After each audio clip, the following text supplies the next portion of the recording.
Avery is a tall, athletic, handsome, intelligent ninth grader.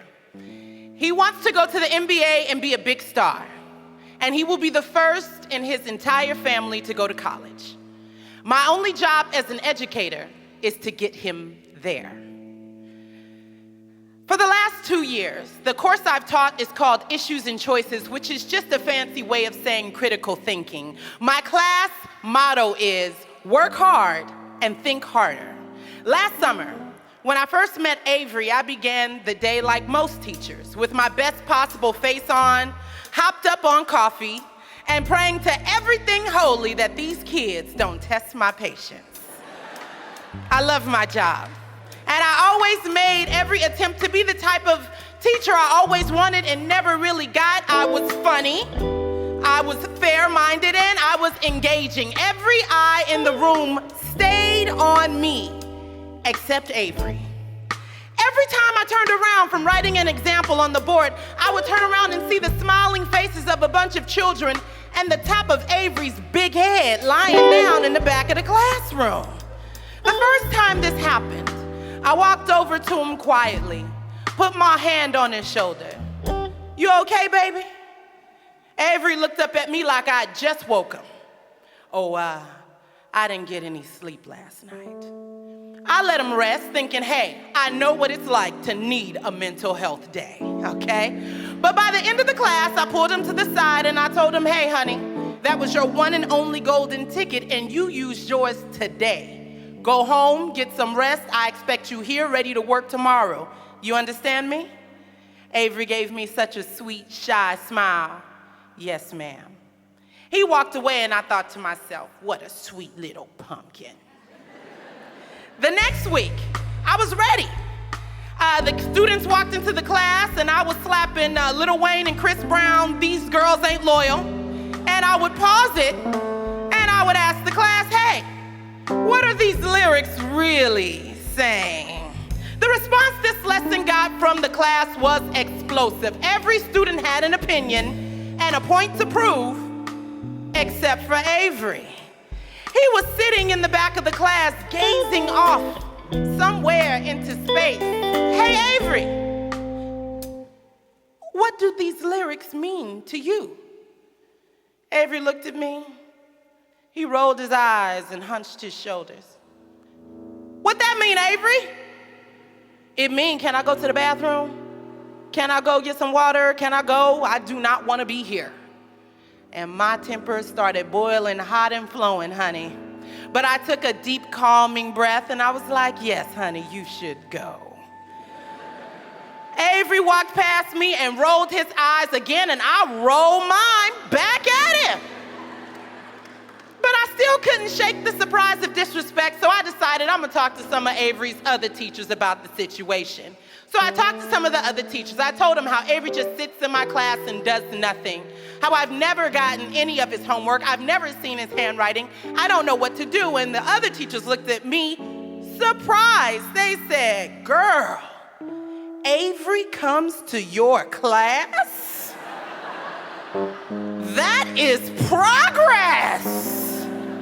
Turns out that none of these teachers had seen Avery's handwriting, and all of them had had talks with his parents only to find out that he had already been held back once. One teacher said, well, you know, it's nobody's fault but his. He's just lazy, you know. You can't win them all. We've done everything that we can. And you can't win them all. You can't win them all. That sentence, it just kept echoing until it irritated me. I mean, what's the process of elimination for you can't win them all? I mean, how do you decide who's going to be saved and who's going to be tossed? Grades? Tests? The self-motivation of teenagers? I decided that the only solution was to keep it 100 and have a talk with Avery about Avery myself. So the next day, class went as usual. Avery sat in the back of the class in his own little world, and as soon as the bell rang, I was on it. Hey, Avery, why don't you stick around for a little bit? Let me holler at you for a minute. Avery took a frustrated and dramatic sigh. What? and that made me just wanna, but I was ready, okay? I had thought about this conversation all night. I said, you know what, Avery, what is a good beginning? Let's start there. What exactly do you value? What is going on with you?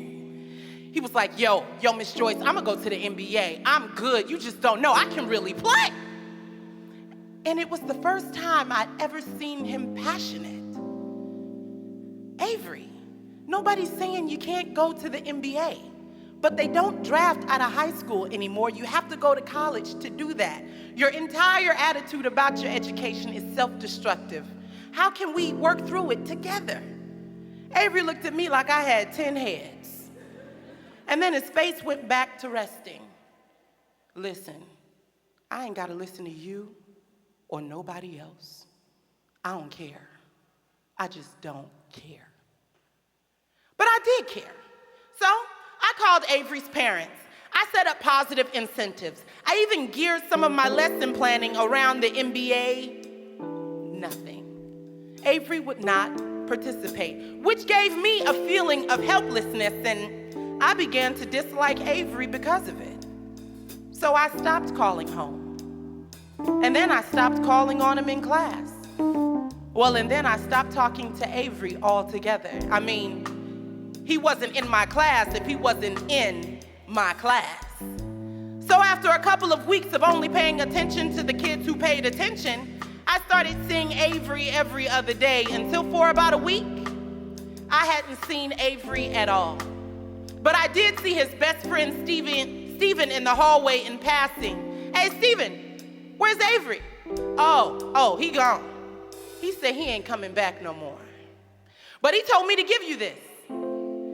Steven handed me a small t-shirt with a picture of Avery as a baby on it, with a note on it from Avery in rushed handwriting. And it read, keep this shirt. I'll buy it back from you with my first MBA check. It was the first and last time I'd ever seen Avery's handwriting. I guess Steven could see my heart drop through my face. Hey, don't trip, Miss Joyce, we all saw it coming. His words echoed with him down the hallway, and I just stood there, stuck, replaying every class I had with Avery over and over in my mind. I thought about him a lot, especially on graduation.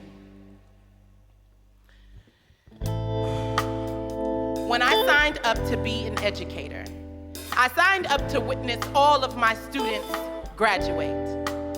But when it came to Avery, I dropped out. I dropped out when I saw that he didn't want to learn the way I wanted him to learn. I dropped out when I saw that he was too challenging for me. I didn't stick to my own class motto and work hard and think harder. Instead, I threw in the towel, just like he did. Not too long after Avery dropped out, I read that every 26 seconds in America, a student is either kicked out or drops out of school. Every 26 seconds. I can't help but wonder what the numbers are for teachers.